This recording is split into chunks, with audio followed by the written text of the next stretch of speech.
శుక్లాంబరధరం విష్ణుం శశివర్ణం చతుర్భుజం ప్రసన్నవదనం ధ్యాయేత్ సర్వవిఘ్నోపశాంతయేత్. గురుర్బ్రహ్మా గురుర్విష్ణుః గురుర్దేవో మహేశ్వరః గురుః సాక్షాత్ పరబ్రహ్మ తస్మై శ్రీగురవై నమః. వ్యాసాయ విష్ణురూపాయ వ్యాసరూపాయ విష్ణవే నమో వై బ్రహ్మనిధయే వాసిష్ఠాయ నమో నమః. కూజంతం రామ రామేతి మధురం మధురాక్షరం ఆరుహ్య కవితాశాఖాం వందే వాల్మీకికోకిలం. శృతిస్మృతిపురాణానాం ఆలయం కరుణాలయం నమామి భగవత్పాదశంకరం లోకశంకరం. వాగర్ధావివ సంపృక్తౌ వాగర్ధప్రతిపత్తయే జగతః పితరౌ వందే పార్వతీ పరమేశ్వరౌ. సూక్తిం సమగ్రయతున స్వయమేవ లక్ష్మీః శ్రీరంగరాజమహిషీ మధురైకటాక్షైః. వైదగ్ధ్యవర్ణగుణగుంభనగౌరవైర్యాం కండూలకర్ణకుహరాः కవయోధయంతి. హైమోర్ధ్వపుండ్రమజహన్మకుటం సునాసం మందస్మితం మకరకుండలచారుగండం బింబాధరం బహుళదీర్ఘకృపాకటాక్షం శ్రీవేంకటేశముఖమాత్మని సన్నిధత్తాం. మనోజవం మరుతతుల్యవేగం జితేంద్రియం బుద్ధిమతాం వరిష్టం వాతాత్మజం వనరయూధముఖ్యం శ్రీరామదూతం శిరసా నమామి. ఆపదామపహర్తారం దాతారం సర్వసంపదాం లోకాభిరామం శ్రీరామం భూయో భూయో నమామ్యహం. హరి ఓం. పరమేశ్వర స్వరూపైన సభకి నమస్కారం.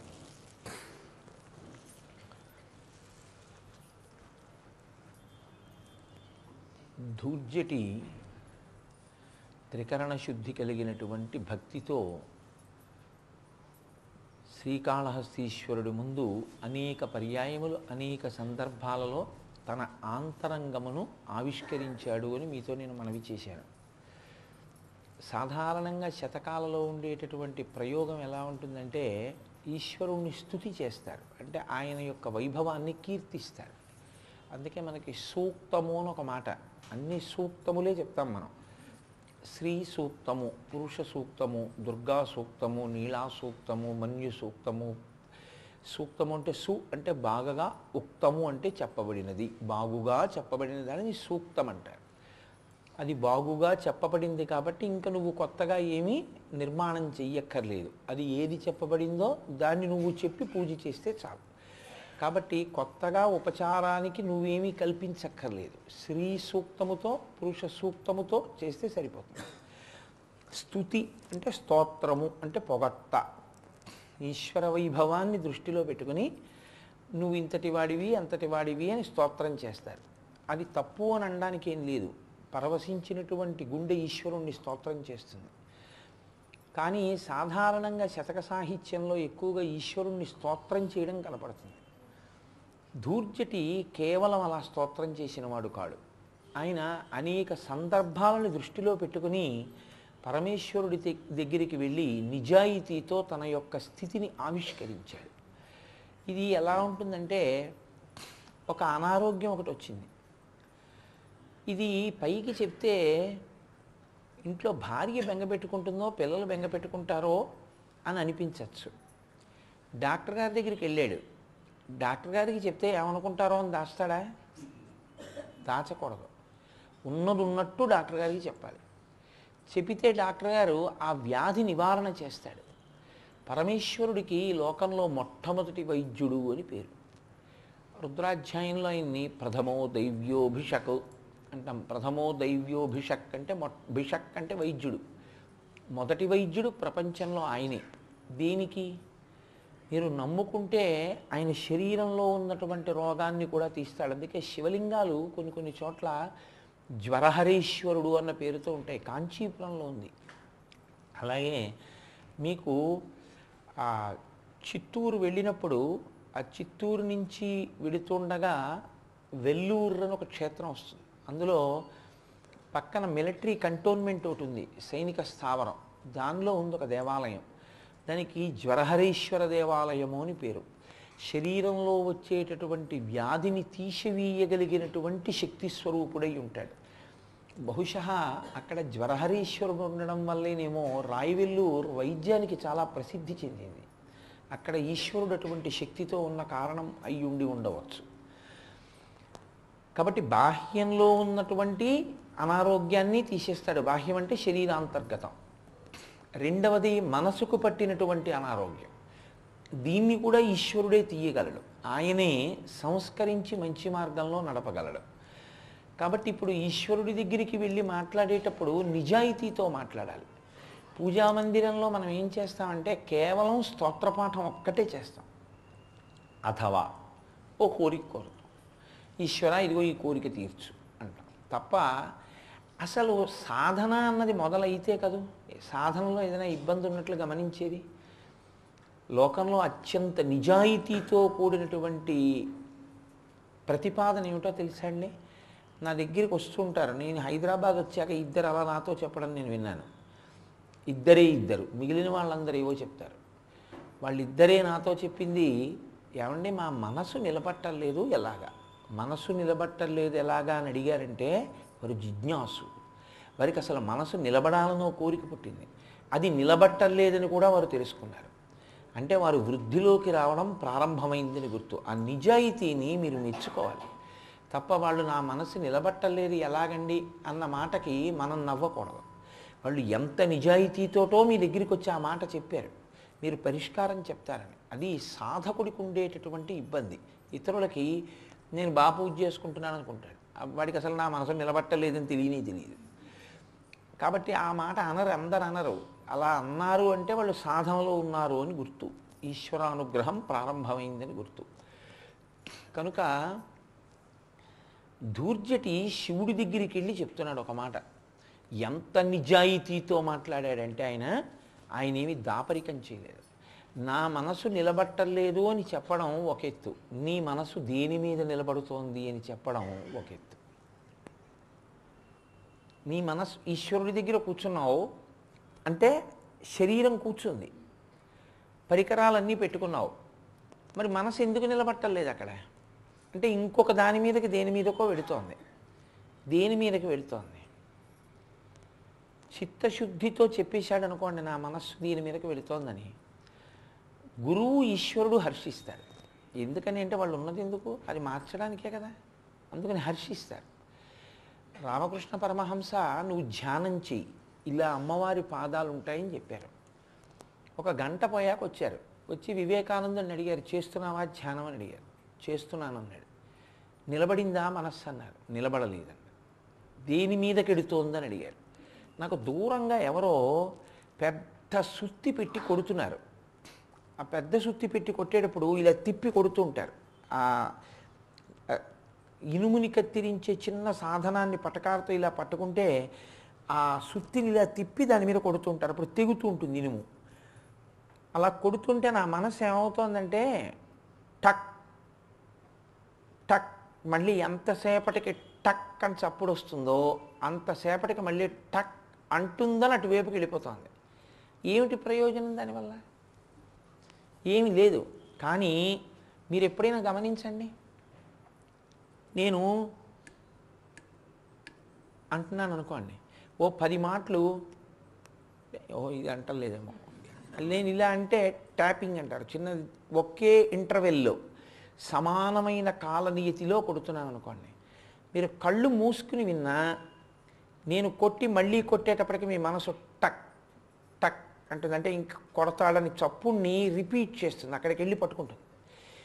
అది ఎలా ఉంటుందంటే ఇక్కడే శరీరం ఉంటుంది, అది అక్కడికి వెళ్ళి ఆ చప్పుడిని పట్టుకుంటుంది. ఇంత జాగాలో ఇంత కాలానికి మళ్ళీ టక్ టక్ టక్ అని చప్పుడు వస్తోందని పట్టుకుంటోంది, అక్కడికి వెళ్ళింది. ఎక్కడో ఎవరో సుత్తి పెట్టి కొడుతున్నారు, అక్కడ నిలబడింది అన్నారు వివేకానందుడు. ఎంత నిజాయితీతో చెప్పారో చూడండి.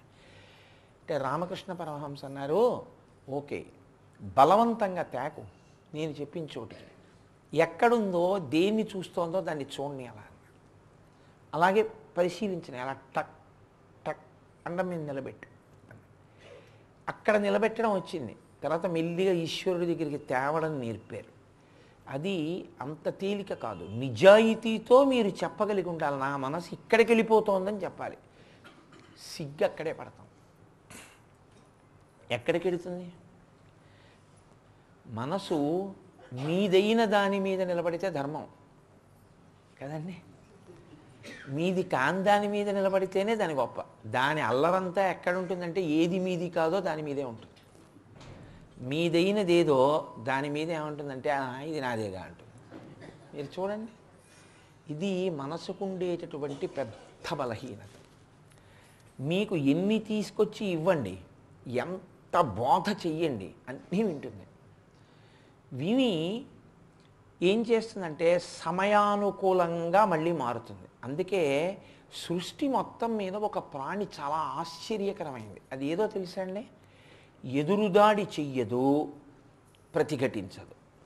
ప్రతిఘటించడం అంటే మీరు కొడుతున్నారనుకోండి, ఇలా అంటాం, అయిపోయి కొట్టకండి కొట్టకండి, లేకపోతే దెబ్బ తగలకూడదని ఇలా అంటాం, లేకపోతే తోస్తాం, ఏదో చేస్తాం, మొత్తానికి మీకు తగలకూడదండి, ప్రతిఘటన అంటారు. లేకపోతే ఎదురుదాడి అంటే మీరే దాన్ని పడగొట్టే ప్రయత్నం చేస్తారు. రెండూ చెయ్యకుండా ప్రాణులు ఊరుకోవు. అవి ఎంత బలహీనమైన ప్రాణి కానివ్వండి, ఇంకా నాకు ఆపద వచ్చేస్తోంది అనుకుంటే ఒకటి ప్రతిఘటన ఉంటుంది. ప్రతిఘటన మీతో తిరగబడచ్చు, లేకపోతే అది తప్పుకోవడం, పారిపోవడం, అడ్డుపడడం, ఇలాంటివి ఏదో చేసుకుంటుంది. పారిపోవడం కూడా దాంట్లో అంతర్భాగం. రెండవది మీ మీదకి తిరగబడుతుంది, మిమ్మల్ని పడగొట్టే ప్రయత్నం చేస్తుంది. ఒకే ఒక్క ప్రాణి ప్రతిఘటించదు, మీ మీద తిరగబడదు. ప్రతిఘటించదంటే నిరోధించదు, యుద్ధం చేయదు. అదే తాబేలు. తాబేలు అలా వస్తుందనుకోండి, మీరు కర్ర పట్టుకొచ్చారనుకోండి, తాబేలు మీ మీద పడదు, తాబేలు అక్కడి నుంచి పారిపోదు. ఏం చేయదు. ఏం చేస్తుందో తెలుసా అండి? తన 4 కాళ్ళని, తన ముఖాన్ని డిప్పలోకి తీసేస్తుంది. అంతే, అక్కడే ఉంటుంది, అదేం చేయదు. మీరు కర్ర పెట్టి కొట్టారనుకోండి, దాన్ని దెబ్బలు తింటున్నట్టుగా అలాగే ఉంటుంది. కానీ దాని శరీరానికి ఏమీ తగలదు. ఎందుకో తెలుసా? పైన డెప్ ఉంది. మీరు కొట్టినంతసేపు ఊరుకుంటుంది, తెలుస్తుంటుందిగా కొడుతున్నాడని. మీరు కొట్టేసి వెళ్ళిపోయారనుకోండి, కదలటం లేదు, చచ్చిపోయిందిరా ఇది అని. అది ఏం చేస్తుందంటే మీరు కొట్టి వెళ్ళిపోయినా అది బయటికి ఏం పెట్టదు తలకాయ. ఒక 20 నిమిషాలు 25 నిమిషాలు చూస్తుంది, వీడు వెళ్ళిపోయి ఉంటాడు అన్న తర్వాత ముందు తల బయట పెట్టి చూస్తుంది. వెళ్ళిపోయాడు, ఇప్పుడు 4 కాళ్ళు బయటెడుతుంది, మళ్ళీ పాకుతూ వెళ్ళిపోతుంది. మనస్సు యొక్క చేష్టితము కేవలం అలాగే ఉంటుంది. అందుకే తాబేటితో పోలుస్తారు. ఈ తాబేలు మీరు ఎంత పైన కొట్టండి చావదు. తాబేలు కనపడినప్పుడు అంటే అలా చేయమని నా ఉద్దేశం కాదు, తిరగేసి ఇలా అన్నారనుకోండి చచ్చిపోతుంది తాబేలు. తిరగేసి కొడితే చచ్చిపోతుంది. అది అలా ఉండగా కొడితే దానికి ఏ దెబ్బ తగలదు, దాని డొప్పే దాన్ని రక్షిస్తూ ఉంటుంది. మనస్సు కూడా అంతే. మనస్సు యొక్క బలాన్ని, మనస్సు మిమ్మల్ని ఎలా పాడు చేస్తోందో చెప్తున్న ప్రక్రియ నడుస్తోంది అనుకోండి. అందుకే పురాణం వింటున్నా, ఇటువంటివి ఏమైనా వింటున్నా, అది ఏం చేస్తుందంటే లోపలికి తీసుకుంటుంది. జ్ఞానేంద్రియాలని 5 లోపలికి తీస్తుంది, మనస్సుని తీసేసి ఏమీ తెలియనట్టు ఊరుకుంటుంది, నిద్రాణంగా ఉంటుంది, కదలదు. అప్పుడు నా మనస్సు ఎంత మంచిదో, నా మాట విందనిపిస్తుంది. 1 గంట అయిపోయింది అనుకోండి, 11 అయిపోయింది అనుకోండి, వచ్చేస్తాయి మళ్ళీ యథాస్థితికి వెళ్ళిపోతుంది. అప్పుడు ఉపన్యాసం వింటున్నప్పుడు ఎంత బుద్ధిమంతుడో అంత వ్యతిరేకంగా అప్పుడు ఉంటాడు. ఎందుకనంటే బయటకు వచ్చేసింది, కదలిక మొదలు మళ్ళీ. ఇది మనస్సు యొక్క స్థితి. కాబట్టి నిజాయితీతో ఈ బలహీనతని చెప్పాలి ఈశ్వరుని దగ్గరికి వెళ్ళి. నా మనసు నిలబట్టలేదు, మంచిదే, నేను దోషం పట్టను, దాన్ని మంచిదని చెప్తాను. కానీ నీ మనసు మరి ఎక్కడికి వెళ్ళిపోతోంది? ఈశ్వరుడి దగ్గర ఉండకుండా ఎక్కడికి వెళ్ళి నిలబడుతోంది అని అడిగారనుకోండి, నా మనస్సు బలానా కాంత దగ్గరికి, పరకాంత దగ్గరికి వెళ్ళి ఆవిడ్ని స్మరిస్తోందండి అని చెప్పవలసి వచ్చింది అనుకోండి, తప్పండి, అమ్మో ఈశ్వరుడి దగ్గర అలా చెప్పడమే తప్పు కదూ అంటాడు. చెప్పడు. డాక్టర్ దగ్గరికి వెళ్ళి చెప్పకుండా ఉంటావా? నాది కానిది పక్క వాళ్ళ ఐశ్వర్యం ఎలా కొట్టేద్దామా అని ఆలోచిస్తోందండి, అది చెప్పడు ఈశ్వరుడి దగ్గర. దూర్జటి నిజాయితీగా చెప్పాడు, ఈ రెండింటి వల్ల కాదు నేను పాడైపోతున్నాను, నా మనసు నీ దగ్గర ఉండకపోవడం వల్ల కాదు పాడైపోతున్నాను, ఎక్కడికెడుతోందో చెప్పాడు. చెప్పి దానివల్ల ఇప్పుడు తానెవరో చెప్పాడు. అసలు ఆ పద్యం శంకరాచార్యుల వారి శివానంద లహరిలో ప్రతిపాదింపబడినటువంటి విషయాన్ని పట్టుకుని తీసుకొచ్చాడు ధూర్జటి. ధూర్జటి శంకరాచార్యుల వారికి గొప్ప ఆరాధకుడు. శంకరుల్ని అనుకరించినటువంటి వాళ్ళు ఎవరు ఉండరు, ఎక్కడో అక్కడ అనుకరిస్తారు. ఆకాశానికి పాతాళానికి మధ్యలో ఉంటుంది ఆయన సాహిత్యం. పాతాళం కన్నా కిందకి వెళ్ళగలరా, ఆకాశం కన్నా పైకి వెళ్ళగలరా? శంకరాచార్యుల వారి కన్నా భక్తితో చెప్పడం కుదరదు, శంకరాచార్యుల వారి కన్నా జ్ఞానంతో చెప్పడం కుదరదు. రెండింటినీ కప్పేశారు ఆయన వాంగ్మయంతో. అంతటి మహాపురుషుడు శంకర భగవత్పాదులంటే. ఆయన సదామోహాటవ్యాం చరతి యువతీనాం కుచగిరౌ నటత్యాశా శాఖా స్ఫటతి ఝడితి స్వైరబిత కపాలిన్ బిక్షోమి హృదయకపి మత్యంత చపలం అని ఒక శ్లోకం చేశారు శివానంద లహరిలో. దాన్ని దృష్టిలో పెట్టుకుని ధూర్జటి కూడా అంతే స్వచ్ఛంగా కాళహస్తీశ్వరుడి దగ్గర ఒక పద్యం చెప్పాడు. తమకంబొప్ప పరాంగనాజనుల పరద్రవ్యంబులన్ మృత్యులింగ మహోద్యోగము చేయునెమ్మనము దొంగన్ పట్టి వైరాగ్యపాశంబులన్ చుట్టి బిగించి నీ చరణస్తంభంబులన్ కట్టివైచి ముదంబెన్నడు కల్గజేయగదవో శ్రీకాళహస్తీశ్వర అన్నాడు. అత్యద్భుతమైనటువంటి పద్యాల్లో తెలుగులో ఈ పద్యం ఒకటి. ఈ పద్యం కానీ నోటికి వచ్చిందనుకోండి, కంఠగతం అయిందనుకోండి, ధారణలో కానీ వచ్చిందనుకోండి, మీరు మనసు మీద ప్రథమ విజయం సాధించినట్టు. ఎందుకో తెలుసా అండి? ఇందులో ఆ రహస్యాన్ని చెప్పాడు. తమకం బొప్ప. తమకము అన్న మాటకి అర్థం ఏమిటో తెలుసా అండి? అది తప్పు అని తెలిసి అది చెయ్యకుండా ఉండలేనటువంటి బలహీనతకు తమకం అంటారు. నాకు తప్పు అని తెలియదు, చేశాను, తమకం అనరు. పిల్లవాడికి తప్పని తెలియదు, తప్పని తెలియక అమ్మ మంగళసూత్రాలు పట్టుకుంటాడు. అది తమకము అని మీరు అనడానికి వీల్లేదు. అమ్మ మంగళసూత్రాలు పట్టుకోవడం తప్పు కదండి, వాడు పట్టుకున్నాడు దోషం కదా, అప్పుడు అలా అనకూడదు. కానీ తమకం గొప్ప అన్న మాట ఎప్పుడు వాడతారంటే పరస్త్రీ యందు మనస్సు లగ్నం అవ్వడం పరమదోషం. నాకు తెలీదా అంటే నాకు సభ మీద పెట్టడం ఇష్టం లేక నా మీద పెట్టుకుని చెప్తున్నాను. నాకు తెలియదా ఆ విషయం? పరస్త్రీని కామంతో చూడకూడదు, పరస్త్రీ యందు పరాశక్తిని చూడాలి. తెలుసు నాకు. తెలిసి అలానే చూస్తే, తెలిసి చూడకుండా ఉండలేని బలహీనతకి నేను లోనయ్యానని గుర్తు కదా. అంటే అలా చూడకుండా ఉండాలన్న నిగ్రహాన్ని నేను పాటించలేకపోయాను. నేను ఏది చూడాలో, ఏ పరాశక్తిని చూడాలో ఆవిడ్ని చూడలేకపోయాను. ఆవిడ ఏం చూశాను? చూడకూడని రీతిలో చూశాను. ఆవిడని అనుభవైక వేద్యమైనటువంటి వస్తువుగా చూశాను. ఇలా చూశానని ఎవరికన్నా తెలుసా? ఎవరికి తెలియదు. ఎవరికి తెలుస్తుంది నేను మనసుతో చూస్తే? కోటేశ్వరారు ఎంత మంచివాడో అండి అంటారు అంతే.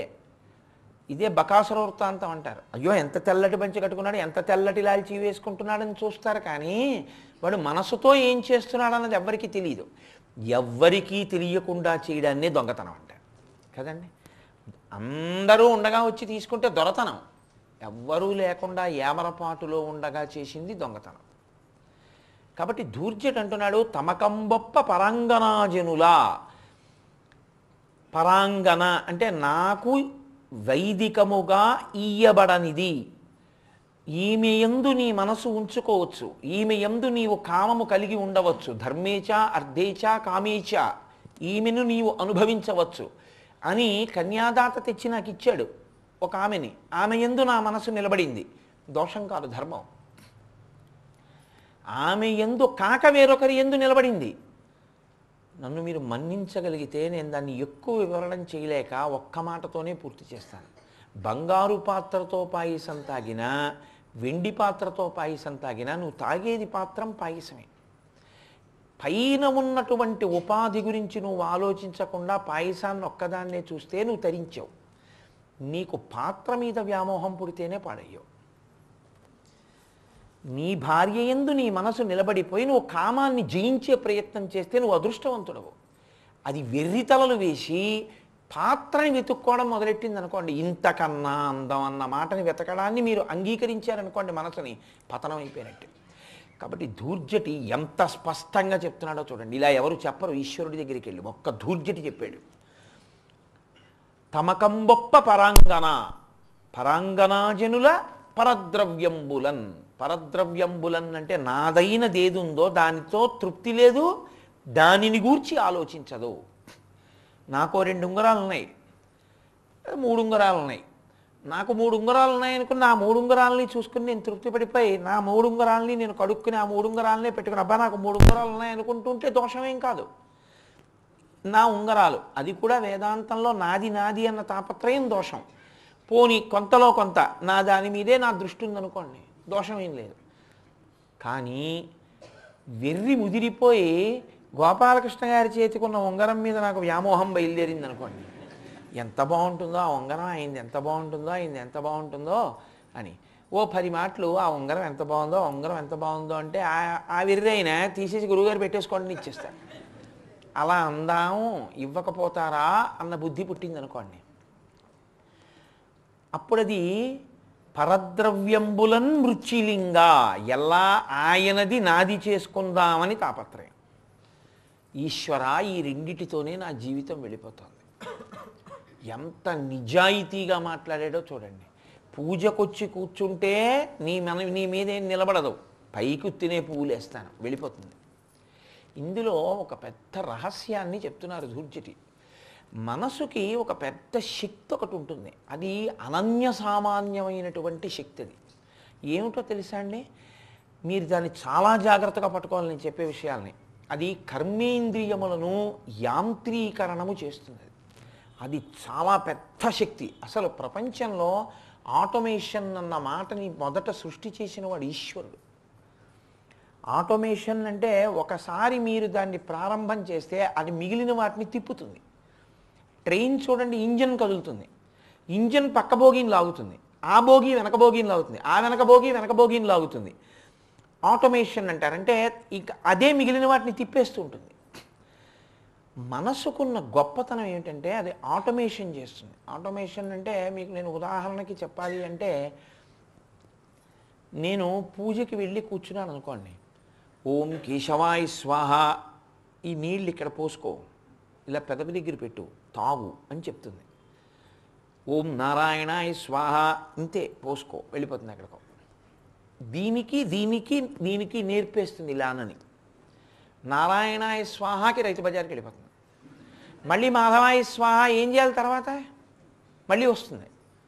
నీ ఉద్ధరణ అందులో పెట్టి చేయి కడిగేసుకో, కడిగేసుకున్నావా కూర్చో, చెప్పు ద్వాదశనామాలు, 4 అలవాటు చేస్తున్న ఆటోమేషన్ చెప్పి అంటుంది. అని గోవింద విష్ణు మధుసూదనాథ విక్రమ వామన శ్రీధ ఋషికేశ పద్మనాభ దామోదర సంకర్షణ యుద్ధ ప్రద్యుమ్నానో అదోక్షత సింహాచ్యుత. ఇది గౌతమి ఈ పాటి రైట్ టైం వచ్చిందా లేటా, ఎక్కడుందో, మౌలాది వచ్చేసిందో లేకపోతే భువనగిరిలో ఉందో, వీడు ఇంకా స్నానం చేయలేదు, వీడు స్టేషన్కి వెడతా అన్నాడు, తీసుకొస్తా అన్నాడు, ఇది దిగి అక్కడ నిలబడిపోయిందో ఏమిటో, ఇది వీడు ఏమిటి ఇంకా బాత్రూమ్ నుంచి బయటికి రాడేమిటి, ఎప్పుడు లేపాను వీడిని, ఇవన్నీ అంటుంటాడు. ఉత్తిష్టంతు భోర్విచాచాహే, అక్షత నేర్పేసింది కదండి అంటాడు. ఇలా వేహత్తడు ఉత్తిష్టంతో భూత పిశాచాహైతే భూమి భారక. ఎరా నువ్వు అమ్మ దగ్గరికి వెళ్తావా వెళ్ళవా అంటాడు. ఎందుకు వచ్చింది మధ్యలో అలాగా అంటే ఇది ఇక్కడ లేదు, ఇది వెళ్ళిపోయింది భార్య దగ్గరికి.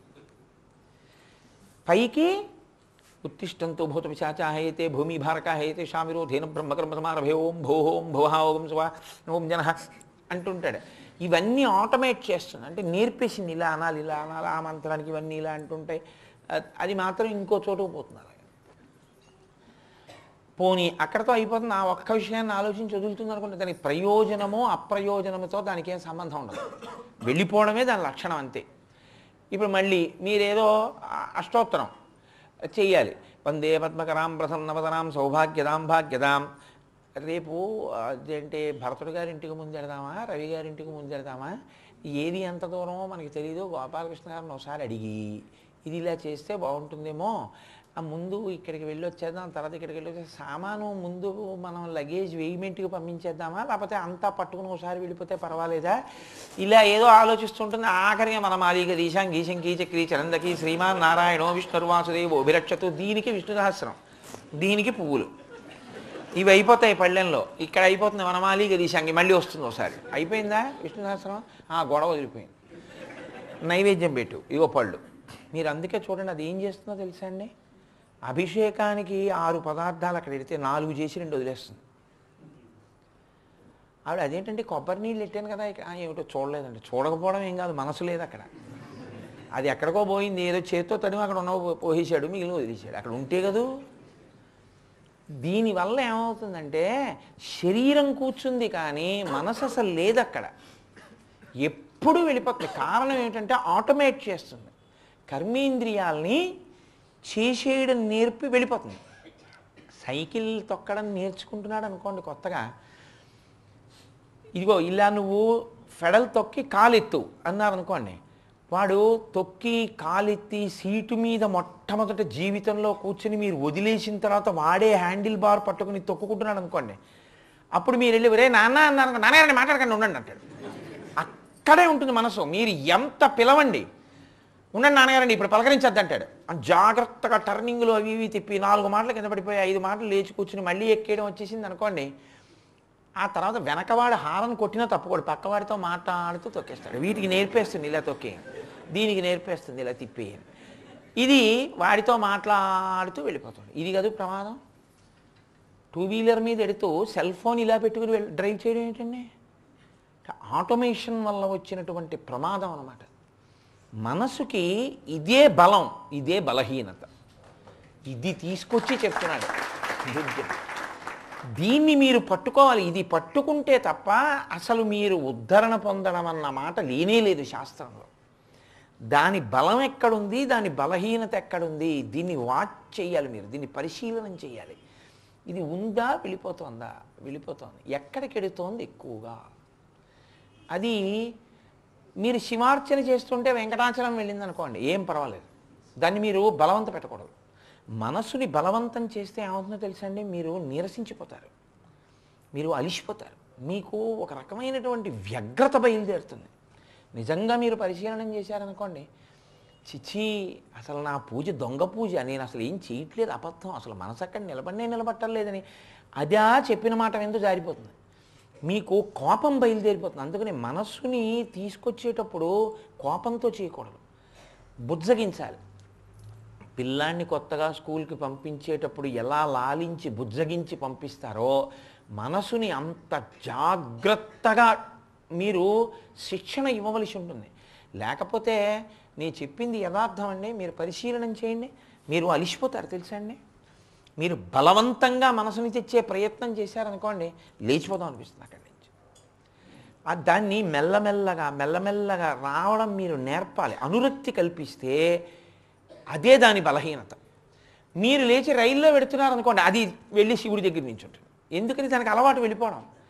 దానికి అనురక్తి అక్కడ కావాలి. భగవంతుని యందు ప్రేమ నేర్పారనుకోండి, అక్కడికి వెళ్ళిపోతుంది. ఇతర విషయముల యందు ప్రేమ నేర్పారనుకోండి, అక్కడికి వెళుతుంది. మీ ప్రయత్నం లేకుండా మనసుకున్న బలహీనత ఏమిటంటే, మీది అనగానే దానికి ఒక తృప్తి, ఇదే ఉంది మందే కదా అంటే. ఇది మీది కాదు అన్నాడు అనుకోండి, బాగా చూస్తాడు. తన గొలుసు చూసుకోవడం కన్నా పక్క వాళ్ళు చేయించుకున్న గొలుసు బాగా చూస్తారు. ఎందుకంటే తనది కాదు. చూసి నేనేమిటో మనం వెళ్ళినప్పుడు వాడు నాకు ఈ మోడల్ చూపించలేదండి అంటారు. మీరు చూడండి, ఇప్పుడు అంటే మళ్ళీ నేను వాళ్ళనే అన్నాను అనుకుంటారు. అలా అనుకోకండి, ఒక ఉదాహరణ అంతే. నేను అన్నింటికన్నా చాలా కష్టంగా ఉండేటటువంటి ప్రక్రియ ఏమిటంటే, ప్రపంచంలో ఓర్పు అన్నదానికి మారుపేరు చీరల కొట్లో చీర చూపించడమే. చాలా కష్టం. కేవలం చూడ్డానికే వస్తారు కొంతమంది, రేపు కొంటామని. నాకు చాలా ఆశ్చర్యంగా ఉంటుంది అది. ఎన్ని వందల ఈ బార్డర్ వచ్చిందే కదా అంటే నాకు అది చెప్పడం కూడా సరిగ్గా రాదు. ఏదో ఇది ఇలా ఉంటే ఇది ఇలా ఉన్నది లేవా, అదేదో అలా అక్కడెక్కడో నేను అలా ఎవరో కట్టుకుంటూ చూసాను, అలాంటివి లేవా అంటే వాడు విస్తుపోతాడు. ఇన్ని కోట్ల వ్యాపారం, అరే ఒక చీర లేదా నా దగ్గర అటువంటిది. మరి ఎంత ధారణ ఉండాలండి. పోతన గారి పద్యాలు పెట్టుకోవడం తేలిక. ఫలానాది అంటే వెళ్ళి ఇలా గబగబా వెతికి టక్ అని తీసుకొచ్చి అక్కడ పెట్టి ఇలా చూపించి అయినా తృప్తి పొందకపోతే వాడే నిలబడి వాడే ఇదిగో పైటన్స్ ఇలా వస్తుంది, ఇది ఇలా వస్తుంది అని వాడు కట్టుకుని చూపించిన ఒక మగవాడు చీర కట్టుకుని ఎదురుగుండా నిలబడిన నిర్దాక్షిణ్యంగా పోటీ పట్ల, అది మీరు మనసు యొక్క విన్యాసం చూడాలంటే అక్కడ చూడాలి. నువ్వు కట్టుకోవడానికి ఒక చీర చాలదా, నీకు బాగుంటుందా అక్కడతో తృప్తికి చాలది. కానీ దాని అసాధ్యం కూడా ఎంత అల్లరి. కాబట్టి అంటే ఇవన్నీ నీ స్వానుభవమా అనకండి, ఇవాళ మరీ ఇబ్బంది నాకు తెలిసిందంటే నేను ఏదో యథాలాపంగా చెప్పాను అంతే. కాబట్టి తమకంబొప్ప పరాంగనాజనుల నీది కానిదేదో దాని మీద వ్యామోహం. వాడు ఇంత చూపించాక ఎంత అంటే వాడు ఏదో ఇల్లాలాగా 5,000 అంటాడు. అబ్బో అంతెందుకు 300కే ఇచ్చారు కదా అక్కడ వెళ్ళవమ్మా అంటాడు ఆఖరి. ఇది మనస్సు యొక్క ఆట. దానికి మానవమానములతో సంబంధం ఉండదు, అలా ఆడుతూనే ఉంటుంది. దూర్జటి అంటున్నాడు ఇది దొంగతనం, నాది కాని దాని మీద వ్యామోహపడ్డాం, నాకు ఇచ్చినటువంటి కాంత యందు కామాన్ని ఉంచుకోకుండా నా కామాన్ని అన్య స్త్రీల యందు పెడుతూ ఉండడం.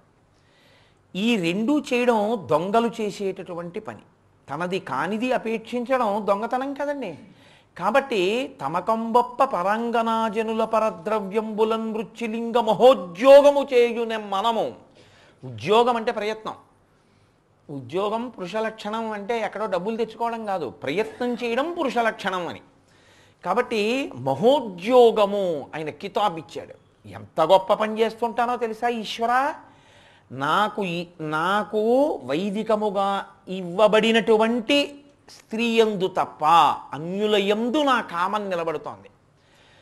నాకు ఈశ్వరుడిచ్చిన ద్రవ్యమునందు తప్ప అన్యులవి నావి ఎలా చేసుకోవాలని వెంపర్లాటగా ఉంది. ఈ రెండూ నావి కానివి నావి చేసుకోవాలని ప్రయత్నించడం దొంగతనం కదా. కాబట్టి మహోద్యోగము చేయునే మనము దొంగన్ పట్టి అన్నాడు. దొంగను ఎవరు పట్టుకోవాలి?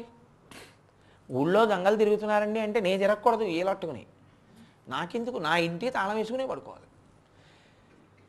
ఎవరు కానీ తన ఇల్లు తాళం వేసుకు పడుకోకుండా తిరిగి పట్టుకోవలసిన వాడెవరు? రక్షకభటుడు. రక్షకభటుడు అంటే ఆ బాధ్యత ఎవరి మీద ఉంది? ఆ కర్తవ్యం ప్రభుత్వం మీద ఉంది. ప్రభుత్వం అందరికీ తెలియకుండా ఇంకోటిది తనదిగా ఎత్తుకుపోదామని ప్రయత్నించేటటువంటి వాడిని తాను పట్టుకోవాలి, వాడికి తెలియకుండా తాను పట్టుకోవాలి. దొంగని పట్టుకోవడానికి దొంగలందరూ 8 నుంచి 9 వరకు పట్టబడదురు, దయచేసి రావలేను అంటే వస్తారండి, అది సమావేశమా? అలా ఏం రారు. దొంగ ఎప్పుడు పెడతాడో అప్పుడు దొంగకి తెలియకుండా నువ్వు మాట వేయాలి. ఇది దొంగ కన్నా తెలివైన దొంగ అయ్యి ఉండాలి. దొంగ యొక్క ఆనుపాను తెలిసిన్నవాడు అయ్యి ఉండాలి కదండి. లేకపోతే ఎలా పట్టుకుంటారండి? దొంగతనాలు ఎలా చేస్తారో బాగా తెలిస్తేనే ఎఫిషియెంట్ పోలీస్. దొంగతనం అలా ఎలా చేస్తారండి నాకు తెలియదు సరిగ్గా అంటే వాడేం పట్టుకుంటాడు? ఇంకా దొంగతనం ఎలా చేస్తారో ఎలా పెడతారో అలాంటి చోట కనపడకుండా మాటు వేసి ఉండాలి.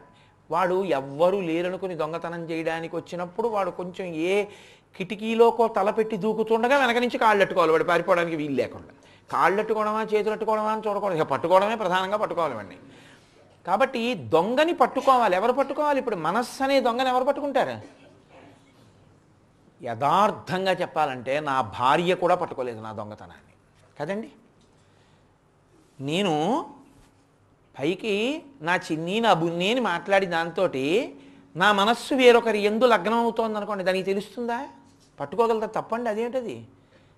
ఏం తక్కువ చేశానని మీ మనసు ఇంకొకరి యందు లగ్నం అవుతోందని అడగగలదా? అడగలేదు. పట్టుకోగలిగిన వాడెవరు? ఈశ్వరుడు ఒక్కడే. నా మనసు వేరొక కాంత దగ్గరికి ఎడుతోందని ఆయన ఒక్కడే పట్టగలడు. ఎందుకంటే ఆత్మగా ఆయన కాంతి మనసు మీద పడి ప్రతిఫలిస్తోంది, దానివల్ల మనసు పనిచేస్తోంది. వెనకనున్న ఈశ్వరుడు పట్టేసుకుంటాడు.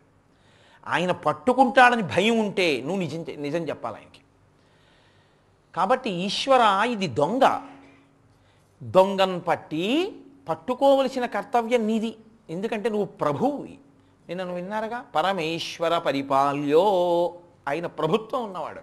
కాబట్టి దొంగ లొంగిపోవడం అని ఒకటి ఉంటుంటుంది లోకంలో. చాలా దొంగతనాలు చేసి వీడిని పట్టుకుంటే 1,00,000 రూపాయలు అన్నారు అనుకోండి. దొంగ పని ఎలా ఉంటుందంటే వాడు ధైర్యంగా అందరిలోకి రాలేడు, ఎప్పుడూ మారువేషంతో ముసుగుతోటి రావాలి. అంతేగాని సభలో ముందుకొచ్చి కూర్చోడాలు అలాంటివి ఏం కుదరవు. గబుక్కుని ఎవరు పట్టుకుంటారో తెలియదు. అందుకని ఎప్పుడూ రహస్యంగా తిరుగుతుండాలి, భయంగా తిరుగుతుండాలి. ఇంకా అలా బతకలేం మనం, స్వేచ్ఛగా ఉందాం అనుకున్నాను అనుకోండి. మీరు ప్రభుత్వం దగ్గరికి వెళ్ళి నేను చాలా దొంగతనాలు చేశానండి, నేను చాలా తప్పు చేశానండి, నిజమే నేను మారిపోదాం అనుకుంటున్నాను, అందుకే మీ దగ్గరికి వచ్చి లొంగిపోయానన్నారు అనుకోండి. నేరాన్ని అంగీకరించేస్తే శిక్ష తగ్గిపోతుంది. లోకంలో ఆ ప్రక్రియ ఉందా లేదా? ఉంది ఇప్పటికీ. ఏదో తగ్గించి కొద్దిగా సెట్ చేసి వదిలిపెట్టేస్తారు. ఇప్పుడు మార్పు వస్తే లొంగుతావు, మార్పు రాకపోతే లొంగవు. ఆయనే పట్టుకుంటాడు. ప్రభుత్వం పట్టుకుందనుకోండి, అప్పుడు నేనే అనుకున్నానండి 11ంటికి దొరికిపోదామని, మీరు పావుతక్కువ 11ంటికి పట్టేసుకున్నారండి అంటే ఏం ఒప్పుకోరు. దానికి అలా ముహూర్తాలు అవి ఉండవు. వాళ్ళు ముందు పట్టుకున్నారా, నువ్వు ముందు లొంగిపోయావు, అదొక్కటే ప్రధానం కదా. ఎంత చమత్కారం అండి దూర్జటి పద్యం, ఒక్క పద్యం చేస్తే. అందుకు నేను ముందు లొంగిపోతున్నాను. ఈశ్వర, నా దొంగతనం చెప్పేశాను. నేను ఈ 2 దొంగతనాలు చేస్తున్నాను. నా జీవితం అంతా ఈ 2 దొంగతనాలతోనే వెడుతోంది. పైకే ఇలా ఉన్నాను, నీ దగ్గరికి వచ్చి కూర్చుని పెద్ద పూజ చేసేవాళ్ళ భక్తుల్లా కూర్చుంటున్నాను. అబద్ధం ఈశ్వర, నేను ఈ భక్తుడిని కాను. నా మనసు ఇక్కడ కూర్చుని ఉండగా కూడా వెడుతోంది. ఇక్కడ ఉండగా అంటే పూజ చేస్తుండగా కూడా పరాంగణలయ దగ్గరికి వెడుతోంది, పరద్రవ్యం దగ్గరికి వెడుతోంది. ఈశ్వర, ఇది దొంగతనం. నేను దొంగ అని ఒప్పుకుంటున్నాను. నా మనసు దొంగ. దొంగ దొరికిపోతే ఏం చేస్తారు? లొంగిపోయాడు కదా అని వెంటనే సరే కోర్టులో 3 నెలలు వేసాక అప్పుడు వద్దుగానే వెళ్ళిపోయి ఇంటికి అనరు. లొంగిపోయినా తీసుకెళ్ళి లాకప్లో పెడతారుగా. వీడు లొంగిపోయాడని తర్వాత 3 నెలలు వేస్తారు. కాబట్టి లాకప్లో పెట్టాలిగా, కట్టేస్తారు. బంధించడం అంటే కట్టేయడం. ఇప్పుడు లొంగిపోగానే ఏం చేయాలి? నువ్వు కట్టేయాలి. కట్టేయి. ఎలా కట్టేస్తావో తెలుసా? దొంగను పట్టి నేను దొంగ అని చెప్పగానే ఏమో వీడు మళ్ళీ పారిపోతాడేమో అని పట్టుకుంటారు. దొంగను పట్టి పట్టుకోనన్ను, వైరాగ్యపాశంబులం చుట్టి బిగించి నేను మళ్ళీ పారిపోతానేమోనని కట్టేయి నన్ను. దొంగకి పారిపోవడం లక్షణం, ఈ మనసుకి జారిపోవడం లక్షణం. కాబట్టి కట్టు. దేంతో కడతావు? వైరాగ్యపాశములతో కట్టు. బిగించి కట్టు వదులు చేసుకు జారిపోవడం లక్షణం ఉంటుంది. అందుకని అలా వదులు చేసుకోవడానికి వీలు లేకుండా బిగించేయి బాగా. మనం అది అనుభవించిన వాడి నోట్లోంచి వచ్చే కవిత్వం అండి. మీరు పిల్లాడిని మామిడి పళ్ళ బుట్ట కట్టండి అన్నాడు అనుకోండి, వాడు తాడి ఇలా చుట్టూ తిప్పి ఓ ముడేస్తాడు. అదేమిట్రా ఇలా పైకెత్తు, బరువుకి కట్టు వదిలేపోలా, అలాగా వేస్తారు కట్టు అని తండ్రి ఏం చేస్తాడు? వచ్చి తన మోకాలతో అట్టపెట్టె నొక్కి బాగా దగ్గర కంట గట్టిగా లాగి 2వ ముడి వేసే లోపల జారిపోతుందని అక్కడ వేలు పెట్టు అని వేలు పెట్టించి 2వ ముడి వేస్తాడు. ఇప్పుడు చూడు పట్టుకో, బిగుతుగా ఉందా, పెట్టి జారిపోతుందా, జారదు అంటాడు. ఈశ్వర, కట్టానని అనుకుంటావేమో వైరాగ్యపాశం వేసి, వైరాగ్యపాశంలోంచి కూడా జారిపోతుంది నాకు. కాబట్టి బిగించి, జిహాసా వైరాగ్యం అని ఉంటుంది. వైరాగ్యం 2 రకాలుగా ఉంటుంది. ఒక ఆయన కాశీ వెళ్ళిపోతాడు. ఎందుకు వచ్చారు కాశీ అన్నారు అనుకోండి, ఎవరో కనపడి, ఏమన్నా దిక్కుమాల సంసారం విసిగెత్తిపోయాను. ఏమైందండి అన్నారు అనుకోండి, ఏమైంది ఏంటి, ఎంత కష్టపడి పెంచాను మా అబ్బాయిని మీకు తెలుసుగా, ఒక్క కొడుకు, ఎంత కష్టపడి పెంచానో, ఎన్ని పూజలు చేశానో వాడి కోసం. పెసరకట్టు వండమని అడిగాను సోమవారం నాడు. అస్తమానం పెసరకట్టు ఏంటి నాన్నగారండి అన్నాడు. మంగళవారం అడిగాను, ఏమిటండి మీకేమో పడదు పెసరపప్పు, అస్తమానం పెసరకట్టు అంటారేంటి అన్నాడు. ప్రతిదానికి విసుక్కోవడమే. అసహ్యం వేసిన కాశీ వెళ్ళిపోతానన్నాను. టికెట్ పట్టుకొస్తాను ఉండండి అన్నాడు. నాకు ఎంత బాధగా ఉంటుంది అని ఆ రోజు సాయంకాలం పట్టుకొచ్చి తత్కాలంలో పట్టుకొచ్చాను, ఎల్లుండి వెళ్ళిపోండి అన్నాడు అని ఎక్కించేశాడు. అందుకు వచ్చాను కాశీ అంటాడు. అంటే ఎందుకు వచ్చేసాడు కాశీ? వైరాగ్యం వచ్చాడు అనుకుంటున్నారా మీరు? వైరాగ్యం వచ్చింది. ఎందుకు వచ్చింది అంటే కొడుకు పెసరకట్టు పెట్టలేదు, తత్కాలంలో టికెట్ తెచ్చేసాడు ఏదో అంటే నోటితోటి, అందుకు వచ్చాడు కాశీ ఆయన. అంతేగాని ఆయన వైరాగ్యంతో కాశీలో శరీరం వదిలిపెట్టేద్దాం అని వచ్చి లేదు. ఇప్పుడు మళ్ళీ ఇంకొక 4 రోజులు పోయిన తర్వాత వాళ్ళ ఊళ్ళోనే కనపడ్డాడు. అదేంటంటే ఎప్పుడు వచ్చేసారు కాశీ నుంచి అన్నారు. మీరు కనపడి వెళ్ళారా? పాపం మా అబ్బాయి వెతుక్కుంటూ వచ్చి, నాన్నగారండి మీరు ఏదో నిజంగా కాశీ పెడతానన్నారు అనుకుని, అయ్యో పాపం నాన్నగారికి నేను ఎప్పుడూ ఏమీ చేయలేదని వెంటనే పంపించాను. ఏంటండి సెల్కి ఎన్ని మాటలు ఫోన్ చేసినా ఎత్తలేదు. నాన్నగారండి మీకు నా మీద కోపం వచ్చిందా, నా వల్ల ఏమైనా తప్పు జరిగిందా, నేను ఉండలేకపోయానండి, వచ్చేసాను, మీ కోడలు బెంగెట్టేసుకుంది, మీ మనవడు తాత తాత తాత అని ఏడుస్తున్నాడు అన్నాడు. అనేటప్పటికీ విశ్వేశ్వరుడిని ఇంకో మాట చూద్దామని వచ్చేసానండి. ఏమైంది వైరాగ్యం అంటే అది నిజమైన వైరాగ్యం కాదు, అప్పటికి వచ్చినట్టు వచ్చి ఎగిరిపోతుంది గాలికి. ఇది బిగించకపోతే జారిపోయే కట్టు. కాబట్టి దీన్ని శాస్త్రంలో ఏమంటారంటే అప్పటికప్పుడు వచ్చి పోయేది. పురాణ వైరాగ్యం, ప్రసూతి వైరాగ్యం, శ్మశాన వైరాగ్యం ఇవన్నీ అందులోకే వస్తాయి. ఇంట్లో వాళ్ళు దెబ్బలాడితే కాశీ వెడుతూ ఉండడం, ఇంట్లో వాళ్ళు దెబ్బలాడితే తీర్థయాత్రలకు వెళ్ళడం, వెళతాడు కానీ వెడుతూ అదే మాట్లాడుకుంటూ ఉంటారు. గుళ్ళోకి వెళ్ళి అదే మాట్లాడుకుంటుంటారు. చూసావాడు ఇప్పటికి ఫోన్ చేయలేదు అంతే. వెళ్ళిందేమో జగన్నాథుడి దగ్గరికి పూరి, మనసులోనేమో చూసావా ఈశ్వర వాడు ఒక్క ఫోన్ కూడా చేయలేదు, నా గురించి పట్టింపు ఉంటే కదా. ఎందుకు వచ్చినట్టు అంటే వైరాగ్యము లేదు. వైరాగ్యపాశంబులను బంధించి బిగించి ఇప్పుడు ఏం చేయాలి? దొంగని కట్టేస్తే సరిపోదు. కట్టేసి మీరు అలా పడేశారనుకోండి, వాడేం చేస్తాడు? మెల్లిగా తన శరీరాన్ని దొల్లించుకుంటూనైనా పోతాడు. అందుకని ఏం చేయాలి? ఆ శరీరాన్ని దొల్లించే అవకాశం కూడా ఇవ్వకూడదు. అంటే ఇంకా కదలడానికి వీలు లేని స్థితిని కల్పించాలి. ఇప్పుడు దీన్నే కట్టేశారనుకోండి, అలా నిలబడి ఆయన వెళ్ళిపోయి రాత్రి 1 గంట అయింది పడుకుని తెల్లారగడ తీసుకెళ్తారని నేను పోలీస్ స్టేషన్కి అని వెళ్ళిపోయాడు అనుకోండి, వీడు ఏం చేస్తాడంటే పడుకుని దొల్లుకుంటూ పోతాడు ఇటో. పోడండి అంతే. అలా ఉంటాడు 6 వరకు. ఆయన వస్తారు పాపం నన్ను స్టేషన్కి తీసుకెళ్తారని ఉండడు, పోతాడు. అందుకని ఏం చేస్తారు? దీన్ని కట్టగలరు, దీన్ని ఇంకో దానికి వేసి కడతారు ఇది కదలకుండా ఉండడానికి. సాధారణంగా దేనికేసి కడతారు? చక్కగా కూర్చోవడానికి వీలుగా ఏం కట్టరు, ఏ స్తంభానికో వేసి కట్టేస్తారు. కాబట్టి దూర్జట్ అంటున్నాడు దీన్నో స్తంభానికి కట్టేయి. దేన్ని? శరీరాన్ని కాదు, మనసుని. దొంగతనం దాంది కదా. ఏ స్తంభానికి కడతావు? నీ చరణ స్తంభంబునన్ కట్టివైచి నీ పాదములనేటటువంటి స్తంభానికేసి కట్టేసి. ఈ పాదములు స్తంభాల్లా ఉంటాయి కదండి నిలబడితే. ఈశ్వర నీ పాదములనేటటువంటి స్తంభానికి వేసి వైరాగ్య పాశాలు వేసి కట్టేసి. కట్టి వేయిస్తే ఏమవుతుంది మనసుకి?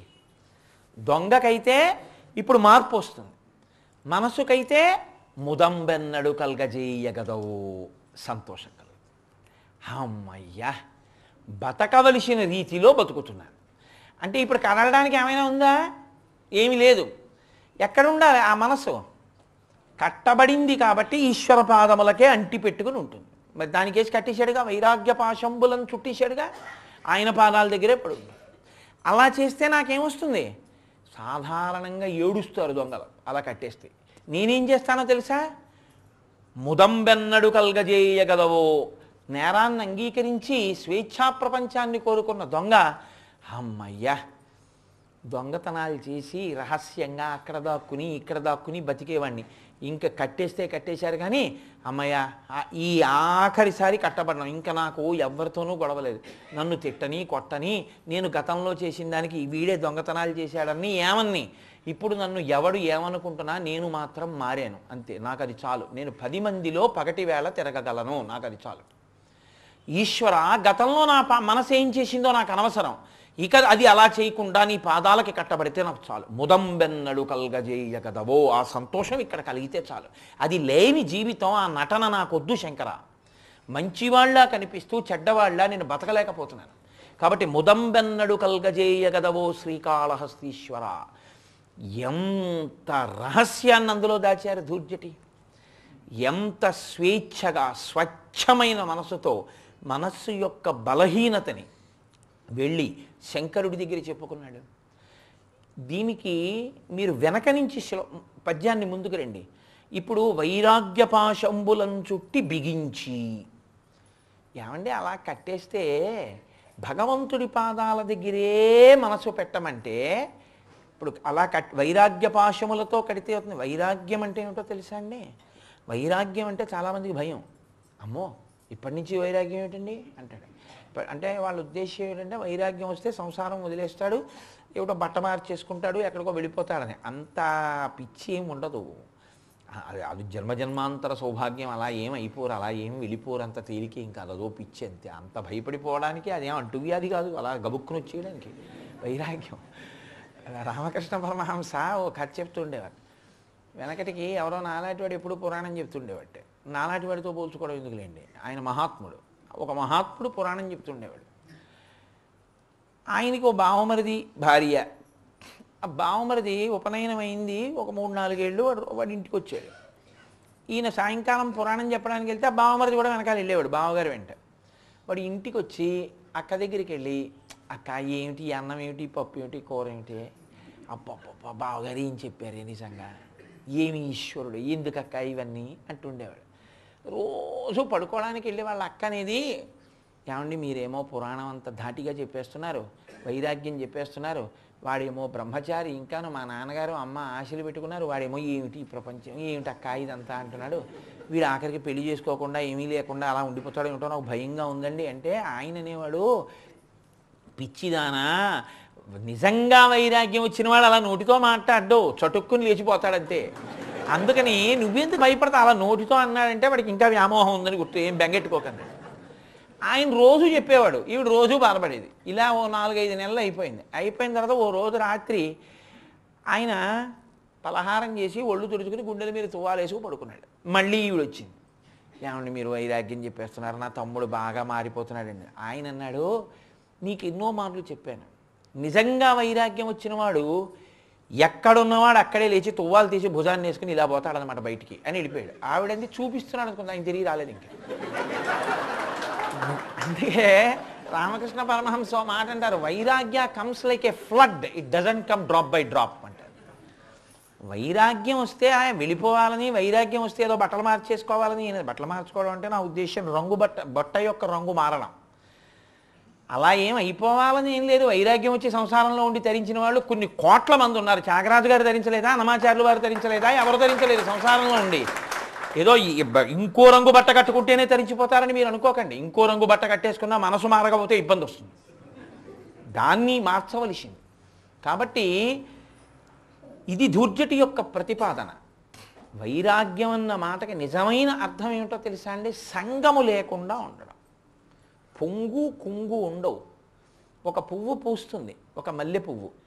ఇప్పుడు మల్లెపూల వాసన అలా వెడుతుంటే ఒక మహాత్ముడు ఆఘ్రాణించాడు, మల్లెపువ్వు పొంగిపోదు. మల్లెపువ్వు వాసన అలా వెడుతుంటే అక్కడ అశుద్ధం విడిచిపెట్టాడు ఎవడో, దాని మీదకి వెళ్ళి అశుద్ధం వాసనతో మల్లెపువ్వు వాసన కలవడం వల్ల మల్లెపువ్వు వాసన చచ్చిపోయి అశుద్ధం వాసనే వచ్చింది.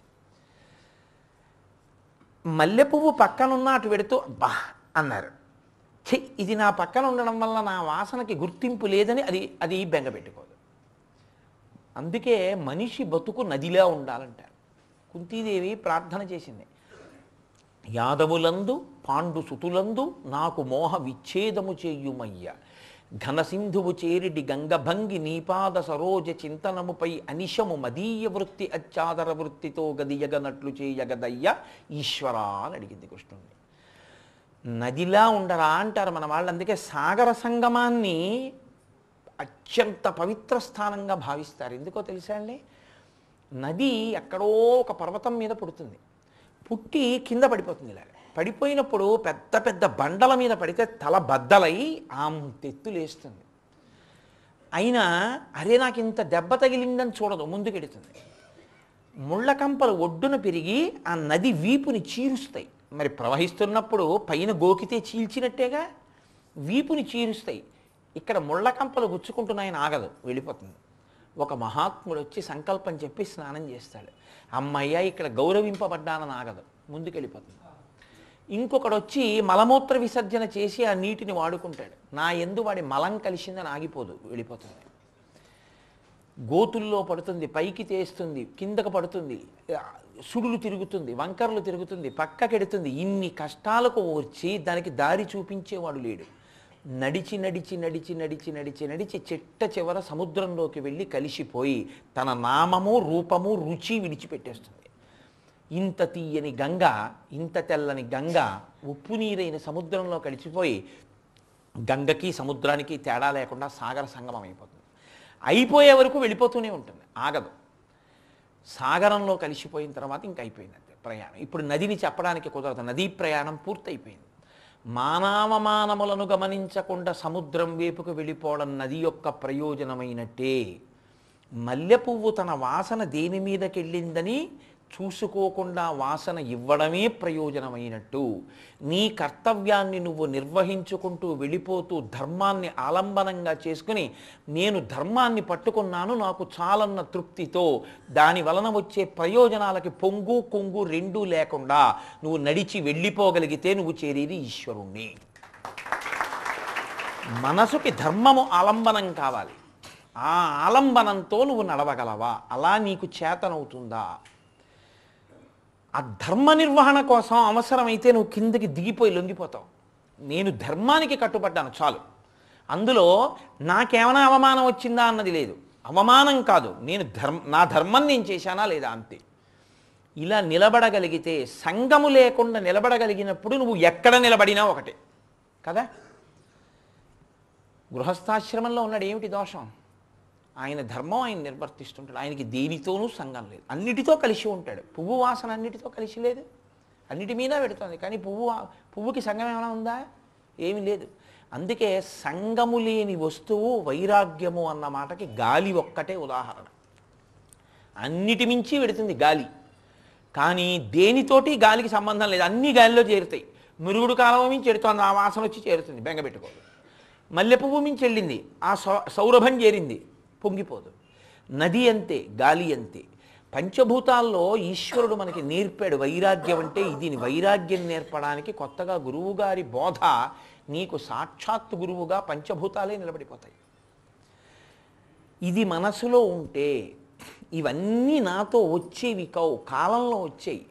కాలంలో తల్లి తండ్రి, కాలంలో బిడ్డలు, కాలంలో భార్య, కాలంలో మళ్ళీ తల్లి తండ్రి వెళ్ళిపోయారు, కాలంలో తనకన్నా పెద్దవాడో వెళ్ళిపోతాడు. చిన్నవాడు వెళ్ళాలన్న మాట అమంగళకరం, అనకూడదు. తనకన్నా పెద్దవాళ్ళు వెళ్ళిపోతారు. ఆ తరువాత తనో తన భార్యో వెళ్ళిపోతారు. ఆ తర్వాత జీవుడు ఒక్కడే. కాబట్టి మళ్ళీ ఎందులోకి ఎడతానో అలా వెళ్లకుండా ధర్మం పట్టుకుందాం.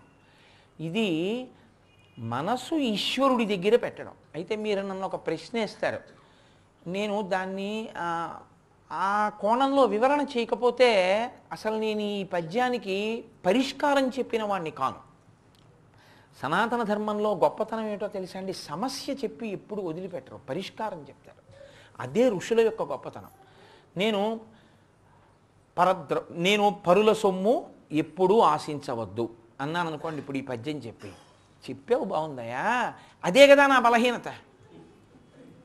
ఇప్పుడు నాకు ఏ బలహీనత ఉందో అదే చెప్పావు నువ్వు పద్యంలో, దానికి పరిష్కారం చెప్పావా? నదిని ఉపమానంగా చెప్పావు, కానీ మనసుకి ఆ ఆలంబనం ఎలా దొరుకుతుంది? అలా ఉండగలిగిన శక్తి ఎక్కడి నుంచి వస్తుంది? ఇది ఋషి చెప్తాడు. అందుకనే ఋషికి రుణపడ్డాం మనం. ఋషి అంటాడు, దానికి విరుగుడు చెప్తాడు. చూడండి, ఏదో తినకూడదు తిన్నామనుకోండి, జీలకర్ర వెళ్ళేరా అంటాడు, విరుగుడు చెప్తాడు. ఎలా చెప్తాడు? ఆయన అంటాడు, మాతృవత్ పరదారేషు, నాకు పరస్త్రీ యందు మనస్సు నిలబడుతోంది. ఏం చేస్తావో తెలుసా? నీకు ఎవరు మనస్సులో గోచరం అవ్వగానే, ఒక్కసారి ఆ పేరు చెప్పగానే ఇలా ఎవరినంటావు? అమ్మ. అమ్మ అన్న పేరెత్తితే నమస్కరించని వాడు కృతజ్ఞుడు. అమ్మ ఆడతనము విరుద్ధము. నేను అంతకన్నా వివరణ చేయడం కష్టం.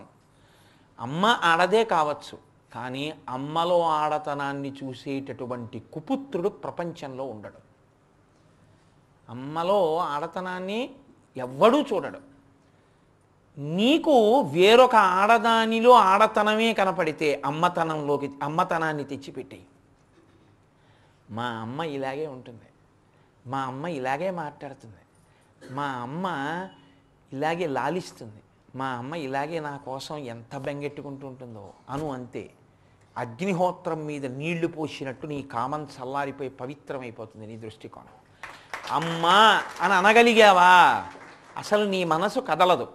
అందుకని ఒక్కటి అలవాటు చేసుకో. ఎవరితో మాట్లాడినా ఏమమ్మా అంటుండు, ఏమమ్మా అన్నావా అంతే. ఇక నీ మనసు కదలదు, పవిత్రమైపోయి కూర్చుని ఉంటుంది అంతే. ఏమ్మా, అందుకే మన వాళ్ళు పెద్దలు పూర్వకాలంలో ఆంటీలు బూంటీలు కాదు, ఎవరినైనా ఒక వయసు వస్తే పిలవడం. ఆఖరికి కన్న కూతుర్ని కూడా ఏమని పిలిచేవారో తెలుసా అండి? అమ్మా కాసిన మంచినీళ్ళు తెచ్చిపెట్టవే. అందరినీ అమ్మ. ఎవరైనా కనపడ్డా అనుకోండి, అమ్మ ఎవరు మీరు, అమ్మ మీరు ఎవరి కోళ్ళలో, అమ్మ అమ్మ అన్న సంబోధన చాలు మీ మనసుని అపవిత్రం కాకుండా చూస్తుంది.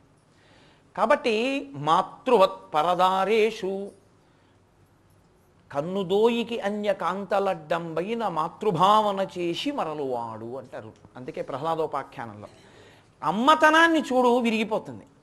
ఇంకా పైమెట్టుకి ఎక్కగలిగావు నువ్వు. నీకు ఏ తల్లి పేరు చెప్తే ఒళ్ళు పులకరించిపోతుందో ఆవిడ్ని చూడు. నా తల్లి కామాక్షి స్వరూపం. ఇంతమంది అబ్బా, నేను కంచి వెళ్ళి ప్రత్యేకం చూసే అమ్మవారే కరచరణాదులతో ఇంతమంది తల్లులుగా వచ్చి నిలబడింది. ఏమి ధన్యం నా జన్మ, ఇన్ని ముఖాలతో మా అమ్మని చూస్తున్నానా అను. ఇంకేం కదులుతుంది? ఇహ కదలదు. మాతృవత్ పరదారేషు పరద్రవ్యానిలోష్టవత్. నువ్వు అలా వెళ్ళిపోతున్నావు రోడ్డు మీద, ఓ రాయి కనపడింది, సంచిలో వేసుకుంటావా? వేసుకోవు. ఇది లేకపోతేనే తమాషాలన్నీ వస్తాయి.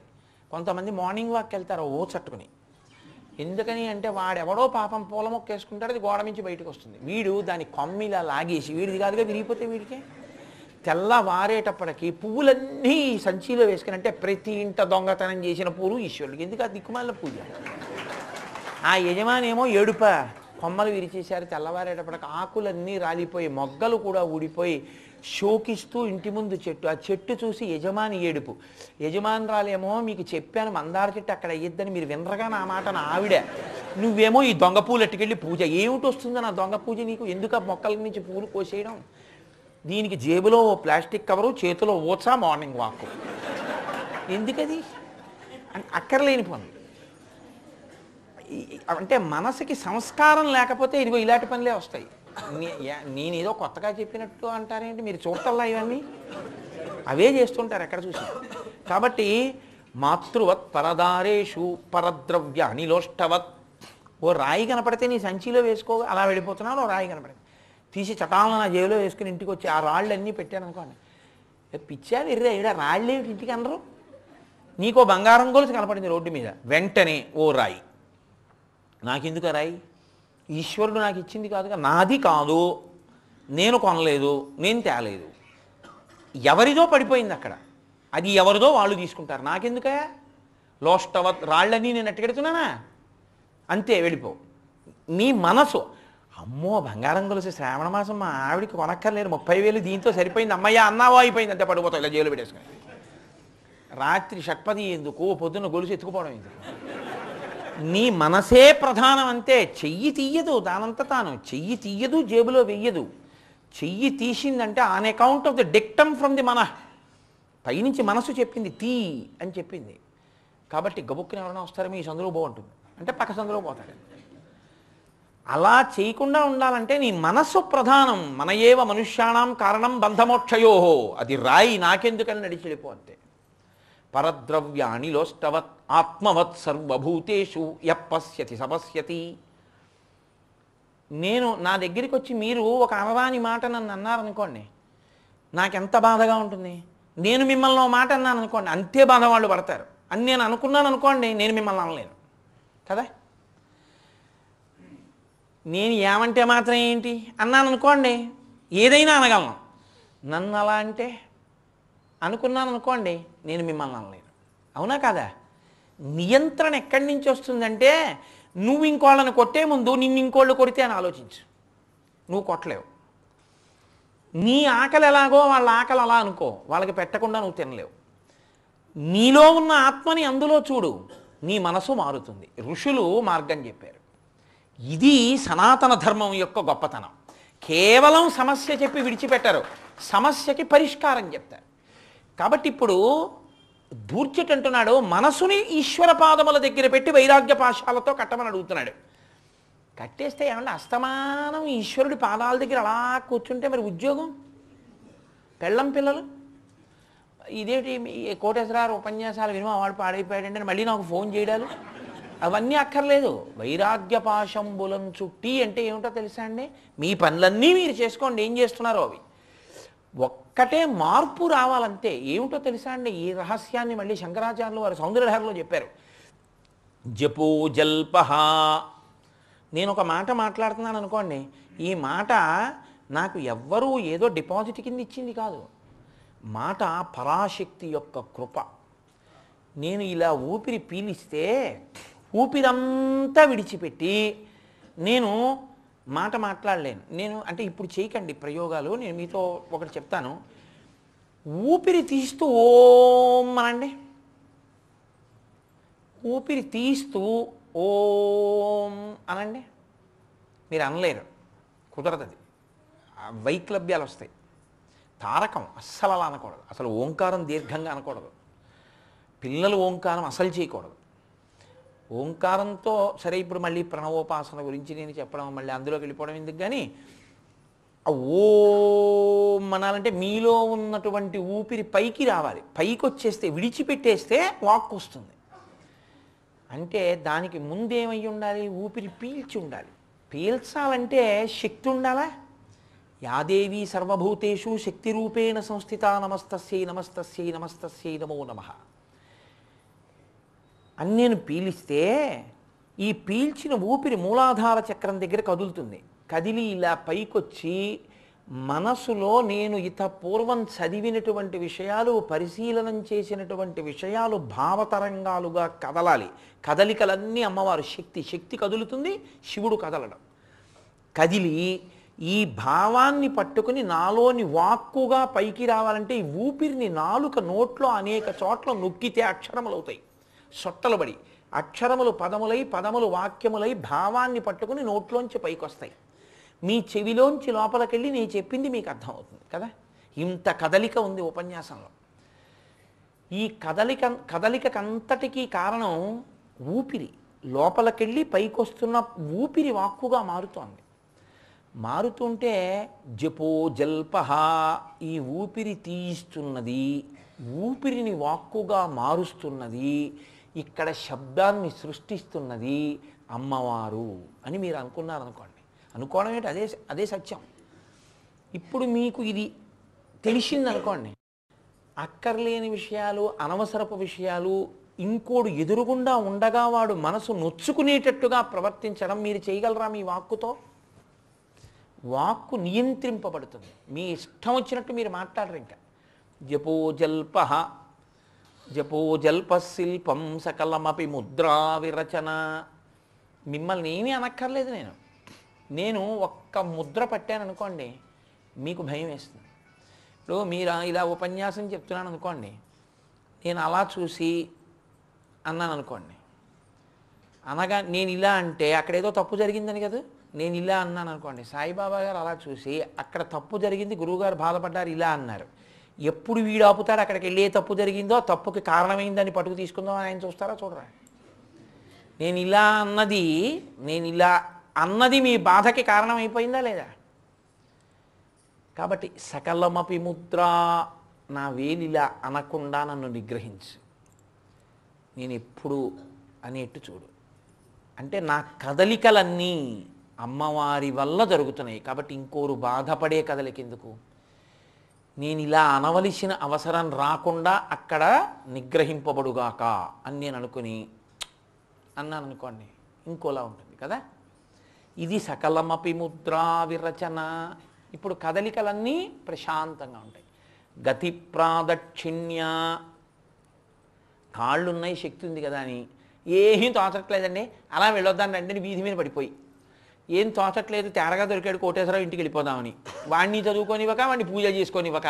అంటే నా గురించి కాదు, ఎవరో పాప ఆయన ఎవడో అనుష్ఠానం చేసుకుంటుంటే ఇంకా అస్తమానం వాడి ఇంటికి వెళ్ళిపోతున్నాడు. ఎందుకు? వాడి పని ఉండదు ఏమిటి? ఎందుకు వెళ్ళిపోవడం అస్తమానం? అలాగే ఓసారి మిమ్మల్ని కలుస్తూ ఉంటుండడం ఎందుకు కలవడం?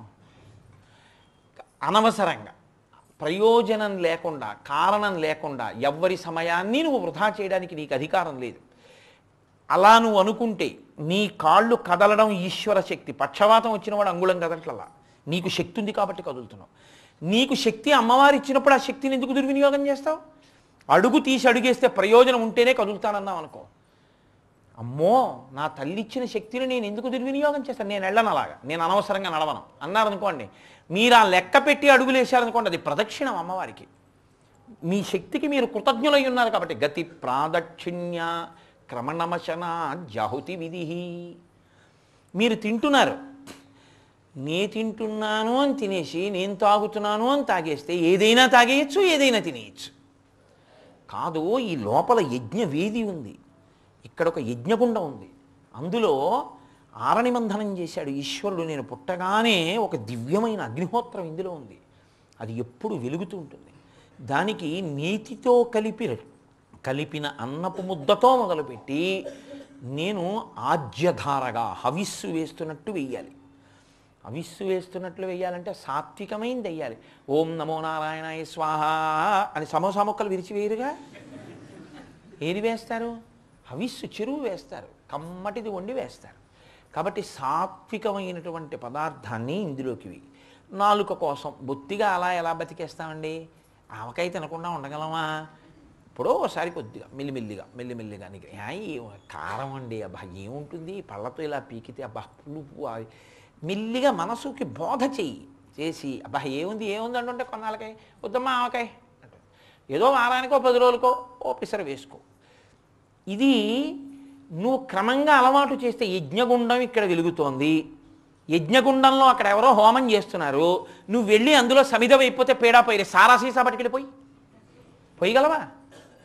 మరి ఇందులో ఎలా పోస్తున్నావు ఈ హోమగుండంలో? అంటే ఇక్కడ ఈశ్వరుడు ఉన్నాడు అని చెప్తున్నాడు ఆయన భగవద్గీతలో, నువ్వు ఎలా పోసేస్తున్నావు అంటే అలా చాలామంది పోసేస్తే డబ్బులు వస్తాయనుకుని ఎవరైనా అమ్మేస్తే నేనేం చేయలేను, అదో బుద్ధి తక్కువతనం. ఇక్కడ ఉన్న హోమగుండాలు బాగుండాలని కోరుకుంటే దాని మీద ద్రవ్యం నువ్వు ఆశించకూడదు, ఈ ప్రభుత్వాలు కూడా ఆశించకూడదు. ఇక్కడ పోసేటప్పుడు ఈశ్వర హోమగుండం ఉంది అని నువ్వు పోయడం అలవాటైతే నువ్వు ఎలా పడితే అలా పోయలేవు. హోమగుండం దగ్గరికి వెళ్ళి ఎలా పడితే అలా నువ్వు వేయలేవుగా.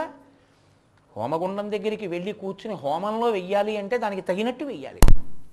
ఓ పంచె కట్టుకుని పైన వస్త్రం లేకుండా ఓ తువ్వాలు వేసుకుని నువ్వు కూర్చుని కదా హోమగుండంలో వెయ్యాలి. నువ్వు పలహారం చేస్తున్నావు, భోజనం చేస్తున్నావు కాబట్టి ఓ పంచె కట్టుకుని పై వస్త్రం లేకుండా ఉత్తరీయం ఒకటి వేసుకుని కూర్చుని ఆకులో చక్కగా లోపలికి ప్రసాదాన్ని తీసుకుంటావు అప్పుడు పరిశేచనం చేసి. ఇప్పుడు నువ్వు తిన్నది హోమమైంది, నువ్వు నిత్యాగ్నిహోత్రీకుడవు, నువ్వు నిత్యం యజ్ఞం చేసిన సోమయాజీవి. దేనివల్ల? భావన చేత. గతి ప్రాదక్షిణ్య క్రమణమశన జహుతి విధి ప్రణామ సంవేశ సుఖమఖిలమాత్మార్పణ దృశ. ఈశ్వరుడివి కాకుండా ఎన్నో ఇచ్చాడు, కార్లు ఇచ్చాడు, ఏసీలు ఇచ్చాడు, బిల్డింగ్లు ఇచ్చాడు, పరుపులు ఇచ్చాడు, మంచాలు ఇచ్చాడు. దీనికి నువ్వేం చేస్తావు? నేల మీద పడి ఒక్కసారి నమస్కారం చేస్తున్నావు, ఈశ్వర ఇవన్నీ నీవి. ఇప్పుడు నువ్వు అనుభవించావు, దోషమేమొచ్చింది? వేదం అంగీకరించింది మంచం మీద పడుకోవడం. ఆ సుఖం ఇచ్చినందుకు, ఓ మంచం నాకు ఇచ్చినందుకు ఈశ్వరా నీకో నమస్కారం. రాత్రి పడుకుంటున్నావు, నీకు నిద్ర రావడానికి చలానా ఏమైనా కట్టొచ్చావా? ఇన్ని గంటలు నిద్ర పట్టడానికి ఏమైనా ఇంజక్షన్ చేస్తారా? నిద్ర వచ్చిందంటే ఈశ్వర అనుగ్రహం, నీకు సుఖం కలిగింది. నిద్ర పడితే అన్నం తింటావు, అన్నం తింటే నిద్ర పట్టాలి. నిద్ర రాత్రి పట్టకపోతే అన్నం అరగదు, అన్నం అరగకపోతే నిద్ర పట్టదు. కడుపు ఖాళీగా ఉందండి నిద్ర పట్టలేదంటాడు. కడుపు నిండా తినేశానండి నిద్ర పట్టింది, రాత్రి బాగా నిద్ర పట్టిందండి మంచి ఆకలేసింది అంటాడు. ఈ రెండు ఒకదానికి ఒకటి అనుబంధం. రాత్రి నిద్ర ఇచ్చినవాడెవరు? ఈశ్వరుడు. ఆయన నీకు నిద్రాకాలిక సుఖం ఇస్తున్నాడు కాబట్టి నువ్వు పడుకోబోయే ముందు 11 మాటలు నీకు ఇష్టమైన ఈశ్వరనామని చెప్పి పడుకో. లేచేటప్పుడు మాత్రం నీ ఇష్టనామం చెప్పడాన్ని శాస్త్రం అంగీకరించదు. నేను ఒక ఉదాహరణకి శివభక్తుణ్ణి కావచ్చు, కానీ నేను శివ అంటూ లేవడాన్ని శాస్త్రం అంగీకరించదు. నేను అనకూడదు అలాగా. సృష్టిలో ఎవడైనా నిద్రలేస్తే 3 మాటలు చెప్పవలసిన నామం ఒక్కటే, శ్రీహరి శ్రీహరి శ్రీహరి అంటూనే లేవాలి. అంటే జాగృత్ అంతా రక్షణ, జాగృత్ అంతా విష్ణుపరం. కాబట్టి లేస్తున్నప్పుడు 3 మాటలు శ్రీహరినామం చెప్తూనే లేవాలి భద్రత కావాలనుకుంటే. అది తప్ప మొదటి మాట నోటి వెంట ఇంకొకటి ఏది ప్రకటనంగా పైకి రాకూడదు. కాఫీ కాఫీ కాఫీ అంటూ కుంభకర్ణుల్లా లేవకూడదు. శ్రీహరి శ్రీహరి శ్రీహరి అన్నది మొదటి మాట నిద్ర లేవగానే. పడుకోబోయే ముందు సాధ్యమైనంత వరకు శివనామం. ఎందుకంటే ఆయన లయకారకుడు. లయకారకుడు అంటే చంపేస్తాడు అనుకుంటారు చాలామంది.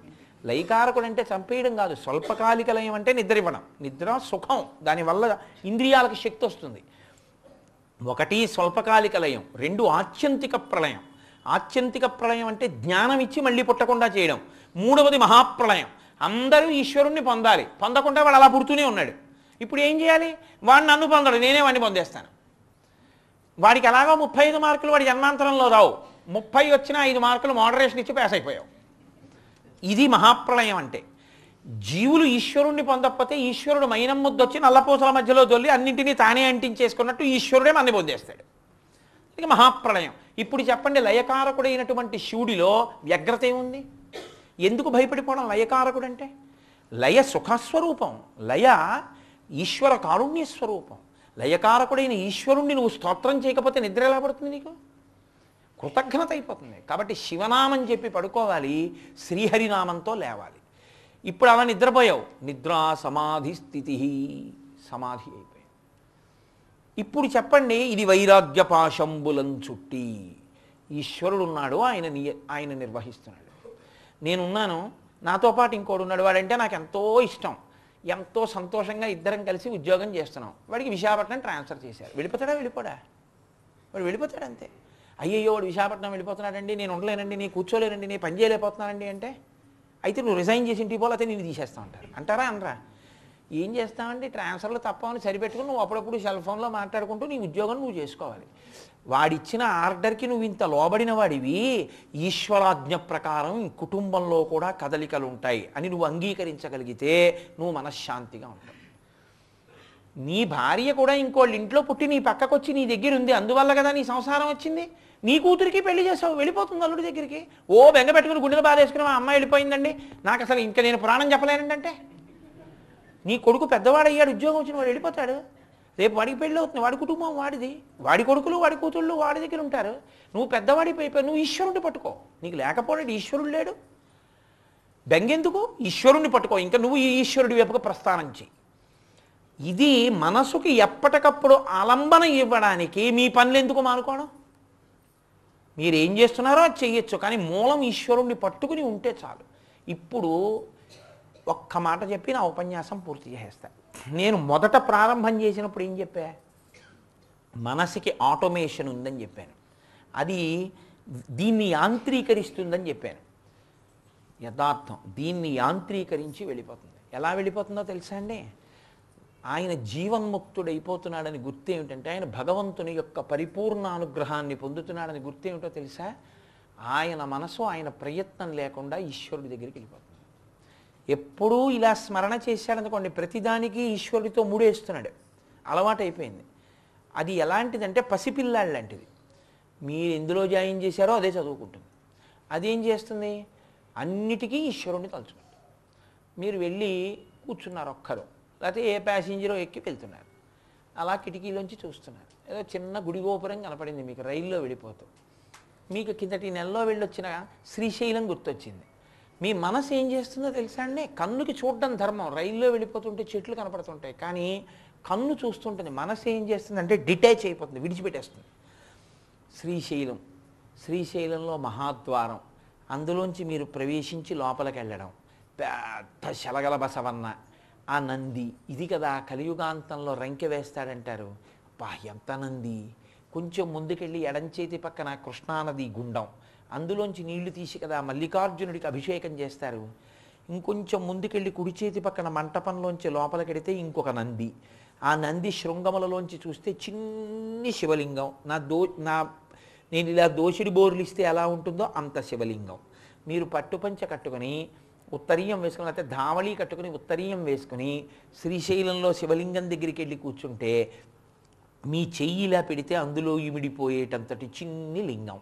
మీ భార్య పక్కన కూర్చుని మీకు అన్ని వరుసగా బంగారు పాత్రల్లో అక్కడ అలా సర్దేస్తే మీరు కూర్చుని మహన్యాసం చేసుకుని ఆ పాల పాత్ర తీసుకుని మీరు ఆ శివలింగం మీద ఎత్తి ఇలా అడుగున మట్టు పట్టుకుని బంగారు గిన్నెకి ఇలా పోస్తున్నారనుకోండి, నల్లటి శివలింగం మీద ఇలా ధారపడిన చోటేమో నల్లగా కనపడుతూ చుట్టూ దోమతెర కట్టినట్టుగా పాలధార ఇలా పడిపోతుంటే, పానవట్టం అంతా తెల్లటి పాలు అక్కడక్కడక్కడక్కడ గతుకుల్లో నిలబడిపోతే, మీరు మళ్ళీ శుద్ధ జలపాత్ర తీసుకుని ఇలా చేసేస్తుంటే శివలింగం నల్లగా అయిపోయి పాలన్నీ కడుక్కుపోతాయి.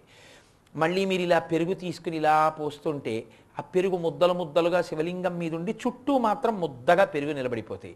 మీరు మళ్ళీ కాస్త శుద్ధజలం తీసుకుని ఎడంచేత్తో ఇలా పోస్తూ కుడి చేత్తో పానవట్టం కడిగేసి మళ్ళీ తేనె తీసుకుని ఇలా పోస్తుంటే ఎర్రటి తేనె ఏదో గాజుగుడ్డలా పల్చగా ఉన్నటువంటి ఎర్రటి బట్ట మీద వేసుకుంటే ఎర్రగా కనపడుతున్నట్టు, ఎర్రటి బట్ట పల్చటి బట్ట కప్పినట్టు తేనె శివలింగం అంతా కప్పేస్తే జిగురుగా, మీరు ఆ పాత్ర పక్కన పెట్టి ఖాళీ పాత్ర ఒకటి తీసుకుని శివలింగం కింద నుంచి చెయ్యి ఇలా అంటే కొంత తేనె మీ చేతిలోకి వస్తే ఆ తేనె మీరు ఈ పాత్రలో పోసి అంచుకి చెయ్యి ఇలా అని మళ్ళీ నేతి పాత్ర తీసుకుని ఇలా నెయ్యి పోస్తే పచ్చటి నెయ్యి శివలింగం అంతా పట్టేస్తే, మీరు ఇలా ఇంకో పాత్రతో నీళ్లు తీసిపోసి శివలింగాన్ని చేత్తో పట్టుకుని ఇలా ఇలా అంటే ఆ నెయ్యి అంతా చేతికి అంటుకుని జిగురు అయిపోయి తర్వాత పంచదార పాత్ర తీస్తున్నప్పుడు అది తడబడితే జారుతుంటే గట్టిగా పట్టుకుని మీరు ఆ పంచదార పోద్దామంటే బొళక్కన పడిపోతుంది.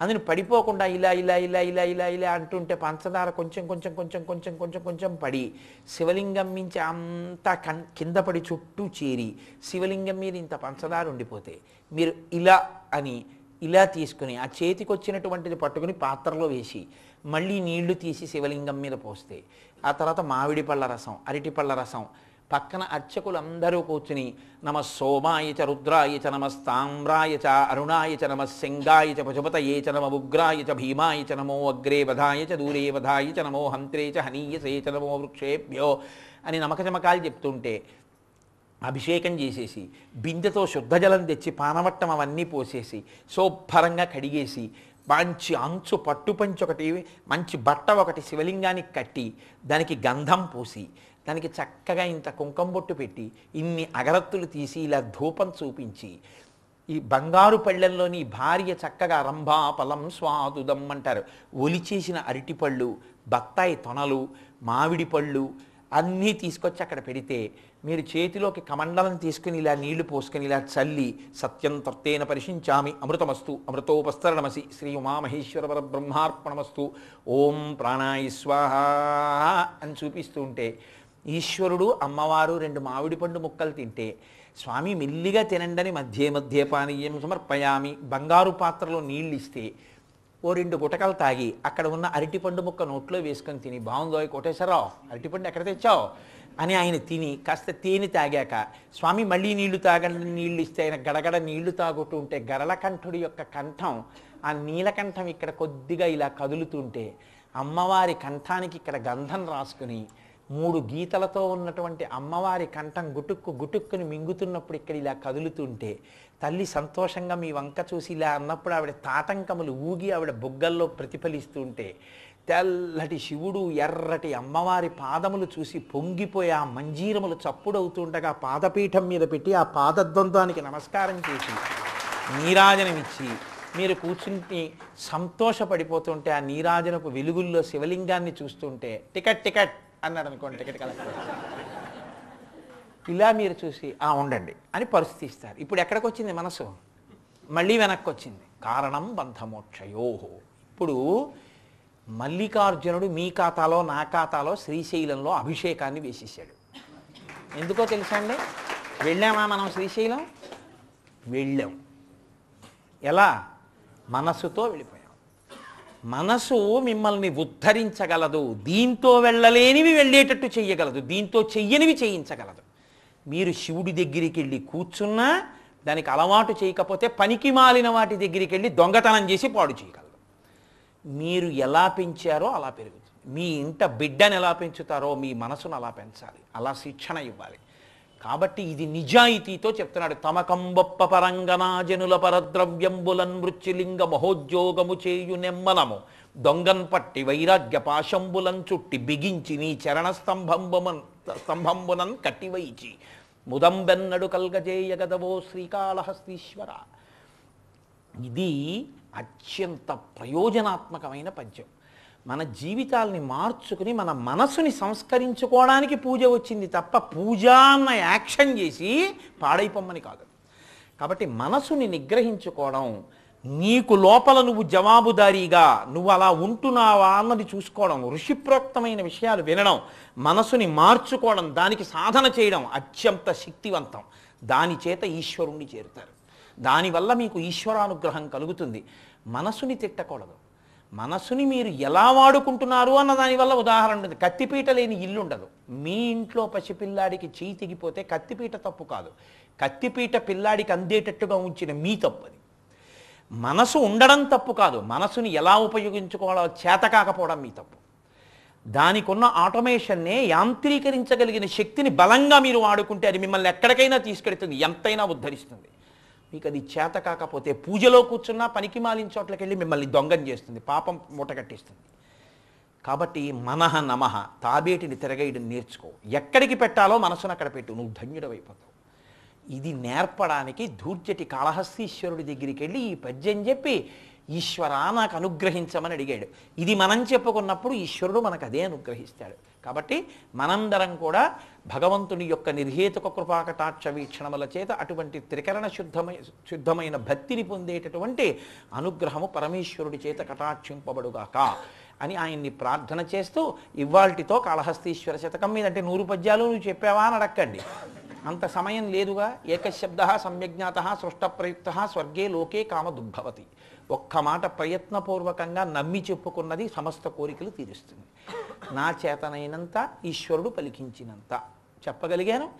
ఈ పూటతో కాళహస్తీశ్వర శతకం మీద ప్రసంగాలు పూర్తయిపోయాయి. సాయంకాలం ఈశ్వరుడు అనుగ్రహించి షట్పది పూర్తి చేయించుగాక. ఈసారి పర్యటనకి ఇవాళ సాయంకాలం చేయబోయే ప్రసంగం ఆఖరి ప్రసంగం. మంగళాశాసనపరై మదాచార్య పురోగమై సర్వైశ్చ పూర్వైరాచార్యై సత్కృతాయాస్తు మంగళం. మంగళం కోసలేంద్రాయ మహనీయ గుణాత్మనే చక్రవర్తి తనూజాయ సర్వభౌమాయ మంగళం. ఉమాకాంతాయ కాంతాయ కామితార్థప్రదాయినే శ్రీగిరీశాయ దేవాయ మలినాథాయ మంగళం. కరచరణకృతం వా కర్మవాక్కాయజం వా శ్రవణనైనజం వా మానసం వాపరాధం విహితం వా సర్వమేత్తక్షమస్వా శివ శివ కరుణాబ్ధే శ్రీ మహాదేవ శంభో. సర్వం శ్రీ ఉమామహేశ్వర పరబ్రహ్మార్పణమస్తు.